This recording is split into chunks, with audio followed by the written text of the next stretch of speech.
नमस्कार, between the lines में आपका स्वागत है। आज हम बात करेंगे जो बांग्लादेश की स्थिति है और ख़ास तौर पे जेलेंस्की को जो झाड़ लगी, जो जेलेंस्की के साथ व्यवहार हुआ अमेरिका के वाइट हाउस में और उसमें प्रेसिडेंट ट्रंप ने जिस ढंग से उनके साथ बर्ताव किया, उसके बाद बांग्लादेश की स्थिति काफ़ी ख़राब हो गई है। बांग्लादेश को यह डर सता रहा है कि कहीं अब उसके साथ भी वैसा ही कुछ ना हो, क्योंकि पहले जो कहा जा रहा था कि पिछली जो सरकार थी बाइडेन की, उसमें जो डीप स्टेट था उसकी सहायता मिली थी, उसकी सहायता के आधार पर वहाँ आंदोलन खड़ा किया गया और शेख हसीना जो प्रधानमंत्री थी उनको देश छोड़कर भागना पड़ा और अंतरिम सरकार जो है वो मोहम्मद यूनुस उसके प्रमुख बने और उसके बाद वहाँ पे बड़े पैमाने पर हिंसा फैली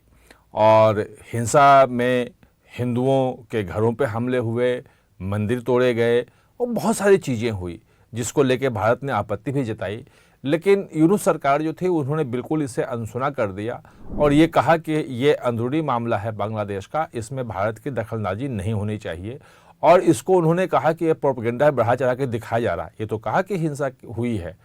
और तमाम जो संगठन हैं, मानवाधिकार संगठन, हर जगह से ये बात आई कि वहाँ हिंदुओं और अल्पसंख्यकों के साथ काफ़ी ज्यादती हुई है, काफ़ी उनको नुकसान पहुंचाया गया है, मंदिरों पे हमला हुए हैं, बहुत सारे लोग हिंसा में मारे गए हैं। ये तो एक बात है कि हिंदुओं पे या अल्पसंख्यकों पे हमला होना। जो दूसरा महत्वपूर्ण था कि यूनुस सरकार को अगर आप देखेंगे तो लगातार भारत विरोधी बयान जो है वो उसके मंत्रियों के, खुद उनके आ रहे थे और उनके जो काम भी थे वो भारत विरोधी दिख रहे थे। जैसे कि आईएसआई के प्रमुख का वहाँ पहुँचना और वहाँ जाकर के देखना कि भाई कैसे बांग्लादेश और पाकिस्तान के बीच जो है सहयोग बढ़ सकता है। आपको पता है कि शेख हसीना की सरकार आने के पहले 2005-06 के पहले जो है बांग्लादेश जो है वो भारत विरोधी जो आतंकी थे उनका एक बड़ा अड्डा बना हुआ था और कट्टरपंथ वहाँ बहुत ज़्यादा फैल रहा था। ख़ासतौर पे उल्फा के जो आतंकी थे वो भी बांग्लादेश में पनाह लिए हुए थे और उनको हथियार की सप्लाई वगैरह हो रही थी। उनका एक कह सकते हैं कि एक सुरक्षित जो है वो वहाँ पे जगह मिली हुई थी। लेकिन शेख हसीना की सरकार जब आई तो उन सब के खिलाफ कार्रवाई हुई थी। यूनुस सरकार ने उसको पलट दिया और तमाम जो केसेस थे जो उग्रवादियों के खिलाफ, उनके खिलाफ केसेस वापस लेने लगे। जो उल्फा के उग्रवादी परेश बरुआ वगैरह थे वहाँ पे बंद, उनको भी कहा कि हम छोड़ रहे हैं। तो ये तमाम चीज़ें ऐसी हो रही थी जो कहीं ना कहीं से भारत के खिलाफ लग रहा था कि बांग्लादेश एक सेंटर बन रहा है और पाकिस्तान की जो खुफिया एजेंसी आईएसआई है वो वहाँ पे भारत विरोधी गतिविधियों के एक केंद्र के रूप में सामने ला रहा है। और भारत के साथ मतलब खुद यूनुस सरकार के बयानबाजी और जो काम थे उसी कारण रिश्ते जब खराब होने लगे तो और चिढ़ाने के लिए उसने पाकिस्तान के साथ अपने संबंध बेहतर करने शुरू किए, उनके साथ ट्रेड एग्रीमेंट करना शुरू किया और उनके लिए अपने दरवाजे खोलने शुरू किए। आपको पता है कि पाकिस्तान और भारत की क्या स्थिति रही है, जबकि हकीकत यह है कि 1971 के पहले बांग्लादेश पाकिस्तान का हिस्सा था और पाकिस्तान आर्मी ने क्या जातियाँ वहाँ की थी ये किसी से छुपा नहीं है, ये सब जग जाहिर है। और कैसे वहाँ जो आज़ादी की लड़ाई हुई उसमें भारत ने सहयोग किया और मुजीबुर रहमान के नेतृत्व में वहाँ पे नई सरकार बांग्लादेश के रूप में एक नए देश का जन्म हुआ। लेकिन उसी मुजीबुर रहमान के जो पुराना पैतृक घर जो था जिसमें रहते थे उसमें घुसकर तोड़फोड़ हुई, यानी कि वो तमाम जो बांग्लादेश के जो पहचान है, जो जिससे बांग्लादेश की पहचान जुड़ी हुई है, वो तमाम चीज़ों से बांग्लादेश अपने आप को अलग करना शुरू हुआ। लगा कि जैसे ये फिर एक दूसरा जो जैसे पाकिस्तान में कट्टरपंथ जो हावी है वैसे बांग्लादेश में हो जाएगा। लेकिन अब जो संकेत मिले हैं उससे लगा है साफ कि बांग्लादेश जो ट्रंप का रुख था जेलेंस्की के प्रति, उसको देखते हुए कांप गया है कि अगर अमेरिका का यही रुख हुआ तो शायद यूनुस सरकार के लिए अपना बचाव करना मुश्किल हो जाएगा और उनके लिए आगे चलना, मतलब पूरे वैश्विक जो कूटनीति है उसमें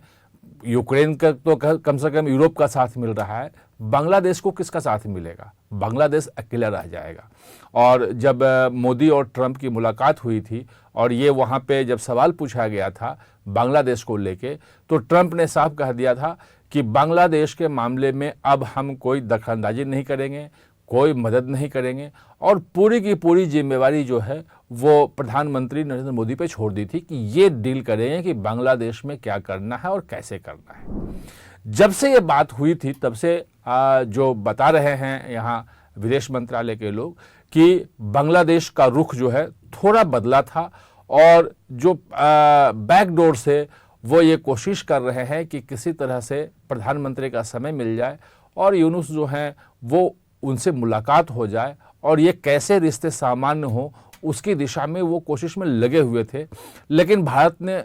कभी उनको घास नहीं डाला और प्रधानमंत्री से समय मिलने तो मुश्किल ही है। अब ये माना जा रहा है कि बैंकॉक में बिम्स्टेक जो है जिसमें एक सदस्य बांग्लादेश भी है, भारत भी है, उसकी एक बैठक होने वाली है। तो बिम्स्टेक की बैठक 2-3 अप्रैल को होगी और उसमें निश्चित रूप से प्रधानमंत्री नरेंद्र मोदी भी जाएंगे और मोहम्मद यूनुस जो है वो बांग्लादेश के जो अंतरिम सरकार के प्रमुख हैं वो भी जाएंगे और कोशिश ये है कि वहाँ पे दोनों की मुलाकात हो जाए। भारत ने अभी तक कोई ऐसी नरमी नहीं दिखाई है और ये देखना है कि 20-25 जो अगले जो 1 महीने में क्या स्थिति रहती है और भारत जो उनकी बात सुनता है नहीं सुनता है। लेकिन सबसे महत्वपूर्ण यह है, वो जानना जरूरी है कि कल जो एक बीबीसी का जो बांग्ला जो एडिशन है उसमें जो उन्होंने साक्षात्कार दिया है और उसमें जिस ढंग से उन्होंने भारत की तारीफ की है और ये कहा है कि भारत और बांग्लादेश एक दूसरे के लिए बने हुए हैं, एक दूसरे पर निर्भर हैं, उनके सामाजिक, आर्थिक, क्षेत्रीय हित सब एक दूसरे से हैं, दोनों कभी अलग हो ही नहीं सकते। जब उनसे ये पूछाया कि आखिर रिश्ते इतने ख़राब क्यों हुए तो उनका कहना था कि नहीं, कोई रिश्ते हमने ख़राब नहीं किए, हमारी तरफ से कोई कोशिश नहीं हुई, कुछ प्रोपगेंडा हुआ, दुष्प्रचार किया गया और उस दुष्प्रचार के कारण रिश्ते खराब हुए। यानी कि अब सारी चीज़ें जो उन्होंने किया पिछले 7-8 महीने में उन सब से पल्ला झाड़ रहे हैं। और उन्होंने ये भी, जब उनसे पूछा गया कि दुष्प्रचार आखिर कौन कर रहा था, कहाँ से आ रहा था, जब कुछ नहीं हो रहा था तो दुष्प्रचार कैसे होगा, तो उसका उन्होंने कहाँ से हो रहा था, कौन कर था, ये बताने से मना किया, कहा कि वो हम नहीं बताएंगे। ये जो चीज़ें जो नई आई है, उनका जो नया रूप आया है वो ये साफ दिखा रहा है कि जो बदलता हुआ भू राजनीतिक जो है, जियो पॉलिटिकल जो पूरी दुनिया का जो सिचुएशन बदल रहा है, इक्वेशन जो चेंज हो रहे हैं, उसमें बांग्लादेश अब अपने आप को अलग थलग पा रहा है। जिस डीप स्टेट ने बांग्लादेश में शेख हसीना की सरकार को हटाने की कोशिश की और वो डीप स्टेट का काम है, अमेरिकी डीप स्टेट का काम है, ये लगभग साबित होगा। शेख हसीना खुद बोल चुकी हैं कि अमेरिका उनसे एक बंदरगाह चाहता था कि वहाँ हमें मिल जाए, चाहे कि वहाँ पे मिलिट्री बेस बना सकें, और मिलिट्री बेस बनाने की जब परमिशन नहीं दी तब से अमेरिका उनको हटाने की कोशिश में लगा था कि इनको हटा दिया जाए। और उसी कोशिश में छात्र आंदोलन खड़ा किया गया। यहाँ तक कि जब बाइडेन की सरकार ही थी और उस वक्त जब मोहम्मद यूनुस अमेरिका गए थे और वहाँ एक कार्यक्रम में उन्होंने कहा भी कि जो स्टूडेंट आंदोलन था वो आंदोलन, छात्र आंदोलन अपने आप में ऐसे नहीं था, कोऑर्डिनेटेड वे में किया गया था और अगर वो ढंग से अगर उसको नहीं किया जाता, समन्वय नहीं बिठाया जाता, तो जो परिणाम आए, यानी कि शेख हसीना को जिस ढंग से छोड़ के भागना पड़ा बांग्लादेश, वो परिणाम नहीं आते। यानी कि एक सोची समझी रणनीति और साजिश के तहत वो पूरा आंदोलन था, कोई स्वतः फुर्त आंदोलन नहीं था। ये बात खुद यूनुस स्वीकार कर चुके हैं अमेरिका में जाके। अब इधर पिछले कुछ दिनों से आप देखेंगे कि जनवरी तक या फरवरी फर्स्ट वीक तक लगातार ये बात आ रही थी कि बांग्लादेश एक्स्ट्राडिशन के लिए कहा था कि शेख हसीना को एक्स्ट्राडाइट करवाएंगे, उनको बांग्लादेश भेजे भारत और उनके खिलाफ यहाँ जो है वो केस चलेगा, जो उन्होंने किया है उनके खिलाफ जांच होगी और तमाम चीज़ें होंगी। लेकिन अब वो मांग भी बंद हो गई है। अब बांग्लादेश कुछ नहीं बोल रहा है। अब उसे लग गया है कि ट्रंप का जो गुस्सा है, जो जेलेंस्की को देखना पड़ेगा, कहीं उस ढंग का गुस्सा जो है वो बांग्लादेश और यूनुस जो हैं, जो अभी अंतरिम सरकार के प्रमुख हैं, उनको भी न देखना पड़ जाए। तो कैसे 7-8 महीने में पूरा भू राजनीतिक चरित्र, जो जियोपॉलिटिकल सिचुएशन है, वो चेंज हुआ है। और ऐसे में बांग्लादेश अब भारत के सामने गिड़गिड़ाने तक पर मजबूर हो रहा है और बैक चैनल से लगातार ये अनुरोध किया जा रहा है कि एक बार प्रधानमंत्री नरेंद्र मोदी मिल लें। लेकिन भारत ने अभी तक ऐसा कोई भी उनको संदेश नहीं दिया है कि प्रधानमंत्री मिल सकते हैं। देखना आगे ये है कि बांग्लादेश